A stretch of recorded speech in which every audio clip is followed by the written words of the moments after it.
बच्चों, पिछले कुछ दिनों से हमने सामाजिक समस्याओं के बारे में जाना। सबसे पहले हमने सामाजिक समस्या की परिभाषा को जाना।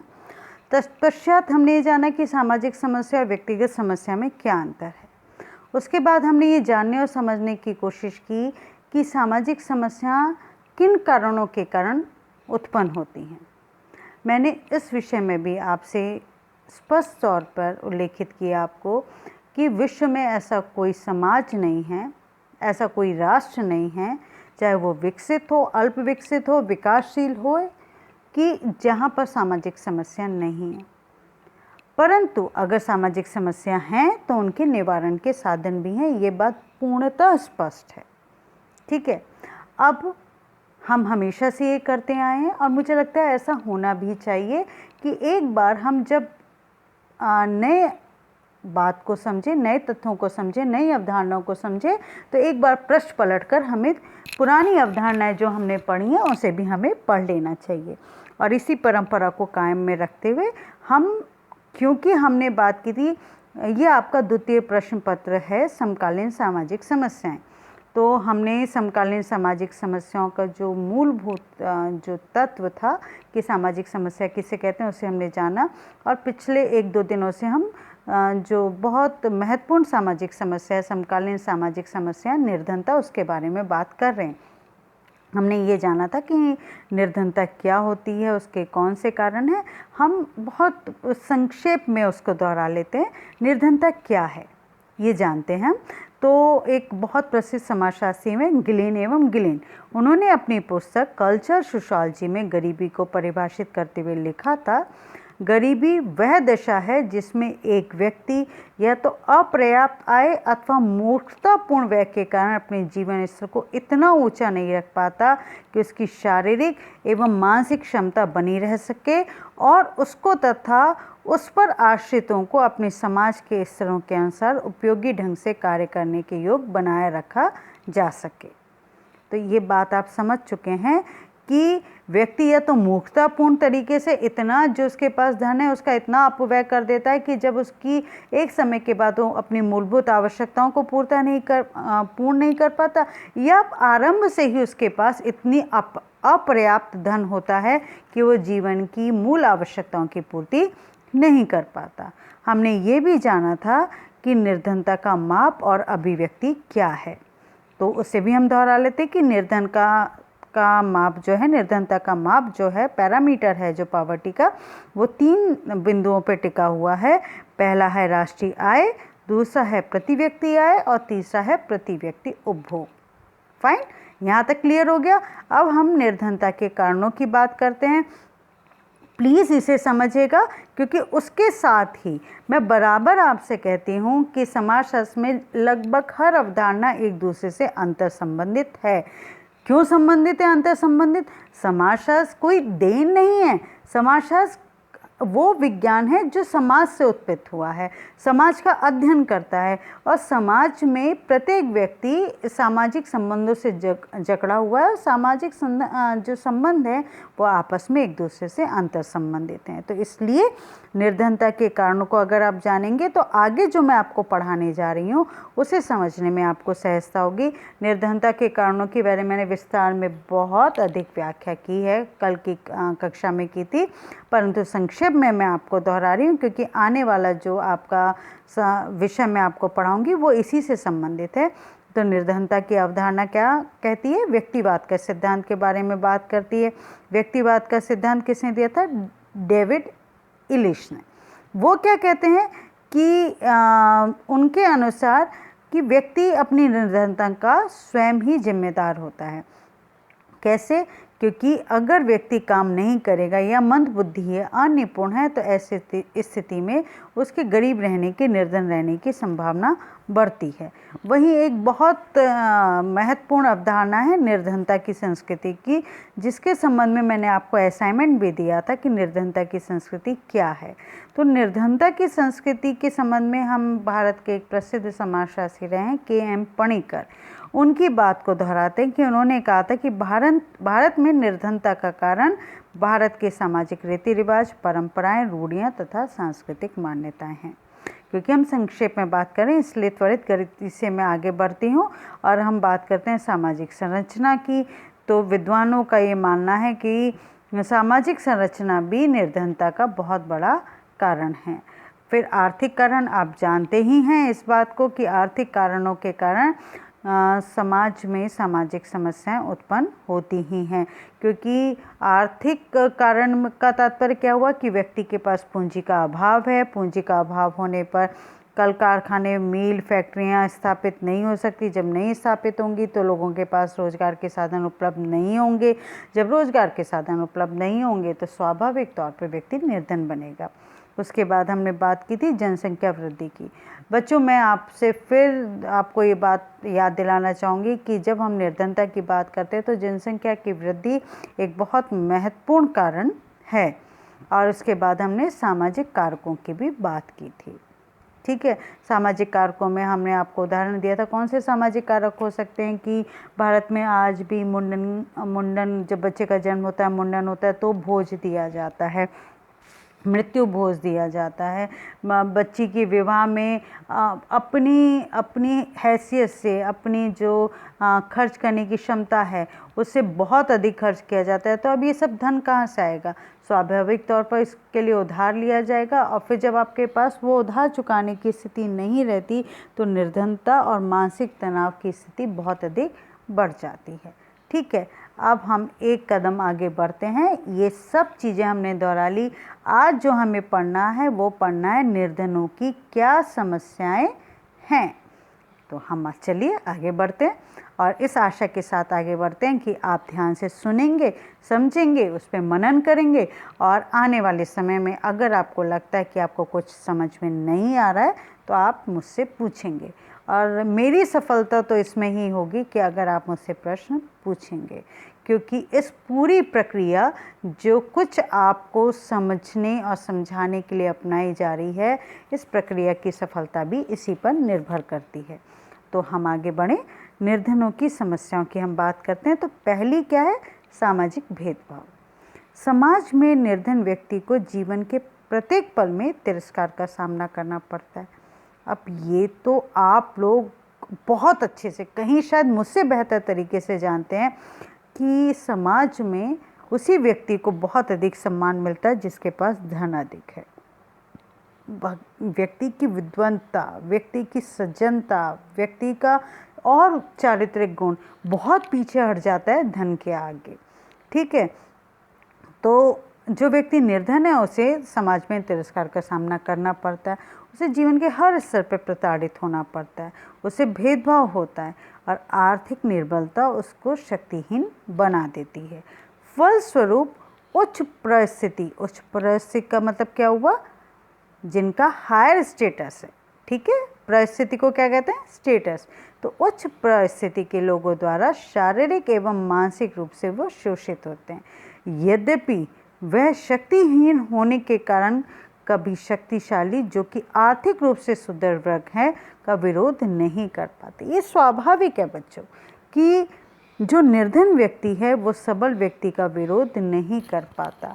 और किसी भी कालखंड को आप उठा के देख लीजिए, आप इतिहास के पृष्ठों को पलट लीजिए, आप देखेंगे कि जब से सभ्यता और संस्कृति का निर्माण हुआ है, बनी है, तब से ये परंपरा रही है कि जो शक्तिशाली है, जो धनवान है, जो प्रभुत्वशाली है, वो निर्बलों पर शोषण करता ही है।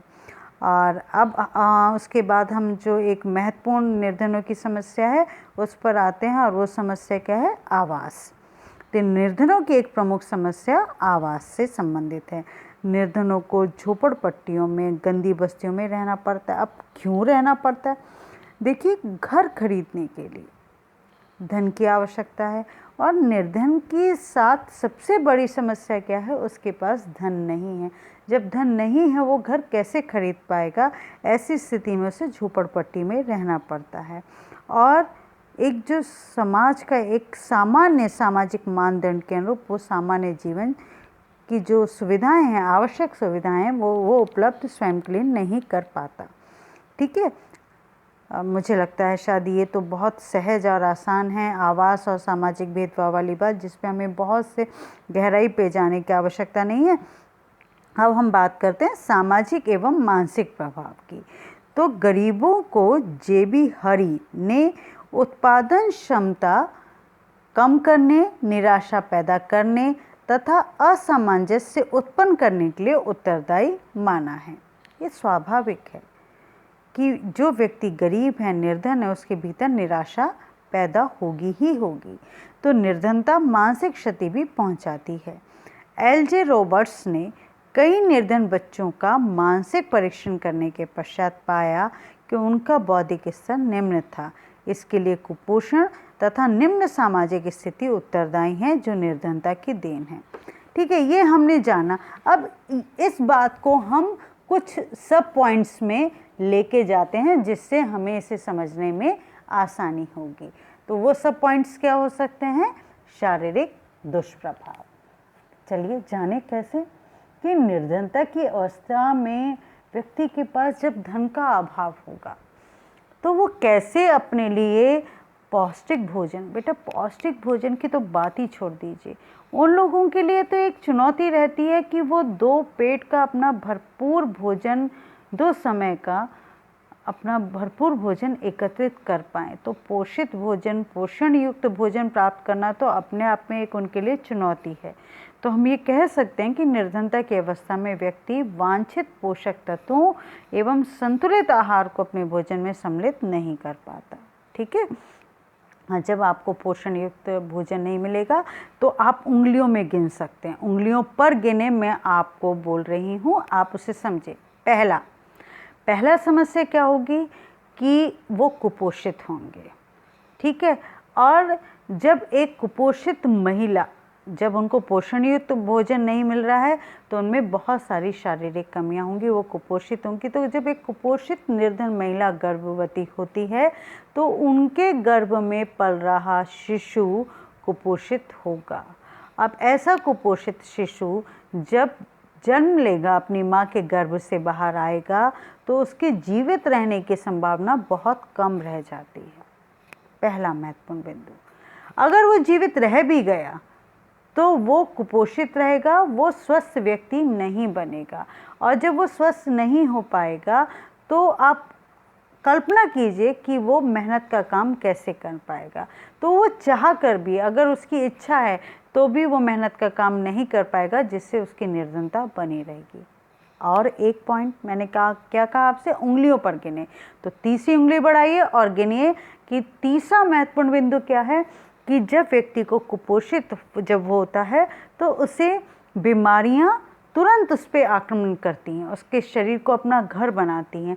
और ऐसी अवस्था में उसके ऊपर दोहरी चोट क्या होती है कि एक तो वो बीमार हो जाता है और निर्धनता के कारण वो अपना इलाज नहीं करवा पाता, क्योंकि तमाम घोषणाओं के बावजूद भी कई राज्यों ने, अगर आप राजस्थान की बात करें तो राजस्थान में सभी स्वास्थ्य सुविधाएं उपलब्ध हैं, उसके बावजूद भी कहीं ना कहीं निर्धन व्यक्ति अपनी बीमारियों के प्रति संघर्ष करता है। और जब वो बीमारियों का बेहतर तरीके से इलाज नहीं कर पाता, क्योंकि देखिए अगर सरकार बीमारियों के इलाज के लिए पूरा खर्चा दे रही है लेकिन फिर भी उस व्यक्ति को उचित भोजन के लिए स्वयं संघर्ष करना पड़ता है, इन तमाम परिस्थितियों में वो स्वस्थ नहीं रह पाता। और यही सारे कारण हैं कि उसका शरीर बहुत कमज़ोर होता है और कुपोषित शरीर कभी भी एक स्वस्थ व्यक्तित्व का निर्माण नहीं कर सकता। ठीक है, अब इसके साथ देखिए मैं लगातार जो बात दोहरा रही हूँ कि सभी चीज़ें आपस में अंतर संबंधित हैं। क्या एक व्यक्ति जो अस्वस्थ है वो मन से खुश रह पाएगा? कदापि नहीं। जब वो मन से खुश नहीं रह पाएगा तो स्वाभाविक तौर पे वो मानसिक बीमारियों का शिकार बनेगा। तो हम निर्धनता के दुष्प्रभावों में एक दुष्प्रभाव और कौन सा पढ़ेंगे? मानसिक दुष्प्रभाव। ठीक है, अब इससे पहले हम पढ़ने और समझने की कोशिश करें और कहीं हम उलझेंगे तो उसे हम सुलझाने की कोशिश करेंगे।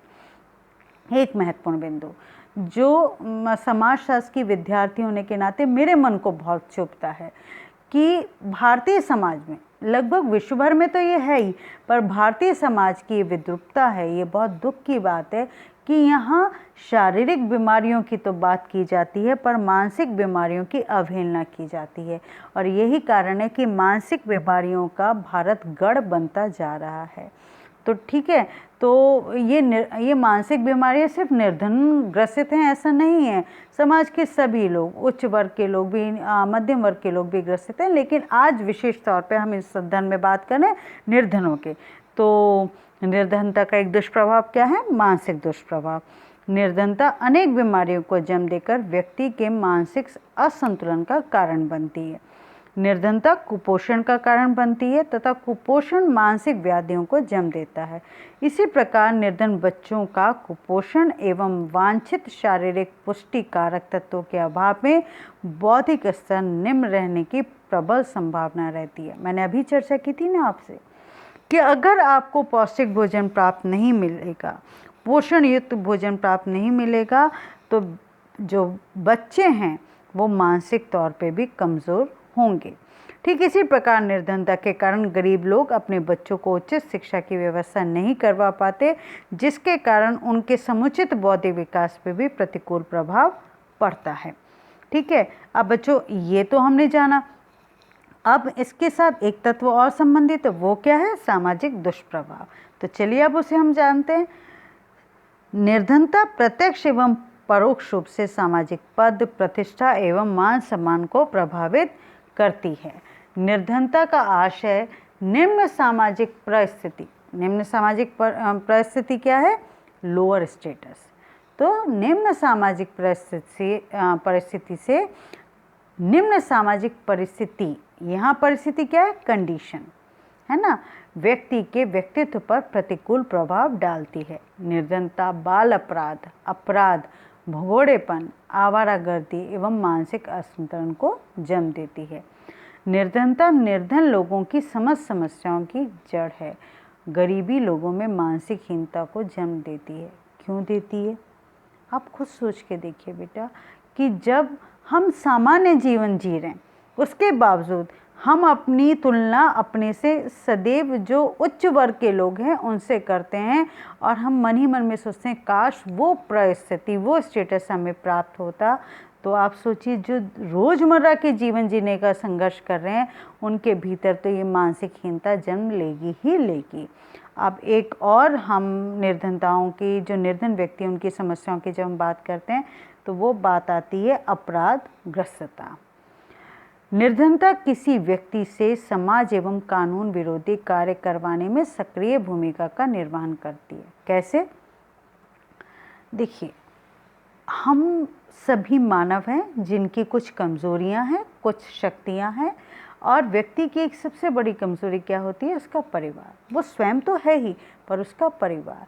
जब व्यक्ति, निर्धन व्यक्ति ये देखता है कि वो अपने रोज़मर्रा के जीवन की भी आवश्यकताओं की पूर्ति नहीं कर पा रहा है, और जिसके कारण वो स्वयं तो अभावग्रस्त है ही, उसका परिवार भी बहुत अभावग्रस्त है और जीवन की मूलभूत सुविधाओं को वो नहीं जुटा पा रहा, अपने बच्चों के लिए भोजन का जुगाड़ वो नहीं कर पा रहा। ऐसी स्थिति में वो क्या करता है? वो अपराध की ओर अपने कदम बढ़ाने से नहीं हिचकता। विभिन्न शोध ये बता चुके हैं कि अपराध ग्रसित जो लोग हैं उसमें से एक, सभी नहीं लेकिन एक बहुत बड़ा वर्ग किसका होता है? निर्धनता से ग्रसित लोगों का होता है। ठीक है, ये बात आप समझ गए। अब आते हैं हम इसकी एक और समस्या पे, वो क्या है? पारिवारिक विघटन। कैसे? निर्धनता समाज में पारिवारिक विघटन को जन्म देने में प्रमुख भूमिका का निर्वहन करती है। निर्धनता के कारण माता पिता को धन अर्जन के लिए घर से बाहर जाना पड़ता है तथा बच्चे भी पारिवारिक आय में मदद करने के लिए कुछ न कुछ कार्य करते हैं। यहाँ तक कि निर्धनता से निवृत्ति पाने के लिए घर की लड़कियाँ, स्त्री, ये बहुत दुखद बात है परंतु ये सत्य है कि आप देखेंगे वैश्यावृत्ति में जो लड़कियाँ ढकेली जाती हैं वो सामान्यतः अधिक से अधिक जो लड़कियाँ या बच्चियाँ इस व्यवसाय में आती हैं, ना चाहते हुए भी आती हैं या ज़बरदस्ती लाई जाती हैं, वो सारी बच्चियां गरीब परिवार से ताल्लुक़ रखती हैं और गरीब परिवार के बच्चे भगोड़े बनते हैं, अब बाल अपराधी होते हैं। ये हम पहले ही बात कर चुके हैं। और ये गरीबी उनके भीतर निरंतरता से एक रोष असंतोष पैदा करती है। और ये सारी वो व्याधियां हैं जिससे हम सुदृढ़ पारिवारिक संगठन एवं सामाजिक व्यवस्था की कल्पना नहीं कर सकते। अब एक और समस्या को हम जानते हैं, भिक्षावृत्ति। निर्धनता भिक्षावृत्ति को जन्म देने के लिए उत्तरदायी कारक है। ये कारक मैं भी जानती हूँ कि आपको बहुत अच्छे से पता है कि कभी भी जो आर्थिक तौर पे संपन्न व्यक्ति है वो भिक्षावृत्ति नहीं करेगा। परंतु यहाँ दुर्भाग्यपूर्ण तथ्य एक और जुड़ा हुआ है बच्चों, कि कई बार व्यक्ति सिर्फ इसलिए कि वो काम नहीं करना चाहता।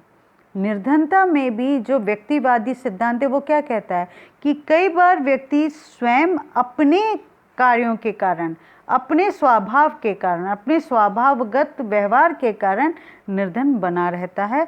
और जिसमें से एक महत्वपूर्ण कारण क्या है कि वो मेहनत या परिश्रम नहीं करना चाहता, या फिर वो मंदबुद्धि होता है। ऐसी स्थिति में उसे अपनी आय के लिए एक सबसे सहज और सरल रास्ता नज़र आता है, वो है भिक्षावृत्ति का। और आखिर में हम निर्धन व्यक्तियों की समस्याओं की जब बात करते हैं तो हम जानते हैं दुर्व्यसनों में वृद्धि। निर्धनता के कारण लोग मानसिक अवसाद, चिंता एवं निराशा का शिकार हो जाते हैं। इनसे मुक्ति पाने के लिए अनेक दुर्व्यसनों को अपने व्यक्तित्व का अभिन्न अंग बना लेते हैं। ये लोग अपने तनावों में, कुंठाओं एवं निराशा का शमन करने के लिए मदपान, जुआ एवं भिक्षावृत्ति का सहारा लेते हैं। तो मैं विश्वास करती हूँ कि बच्चों आपने इन सारी चीज़ों को समझने का प्रयास किया होगा। अब आने वाले समय में हम निर्धनता से संबंधित और तथ्यों को भी जानने और समझने की चेष्टा करेंगे।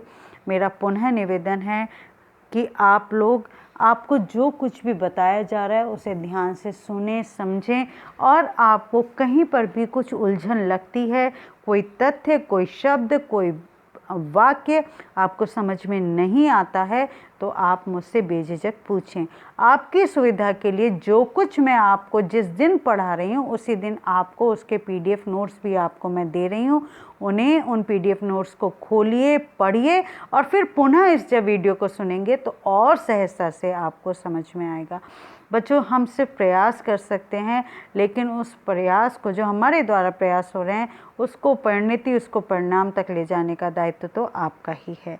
बहुत बहुत धन्यवाद। इन शुभकामनाओं के साथ कि आने वाले समय में आप जागृत होंगे और जो कुछ आपको हम समझाने की चेष्टा कर रहे हैं, आपके पाठ्यक्रम से संबंधित जो कुछ आपको पढ़ाया जा रहा है, उसे आप पढ़ेंगे और समझेंगे।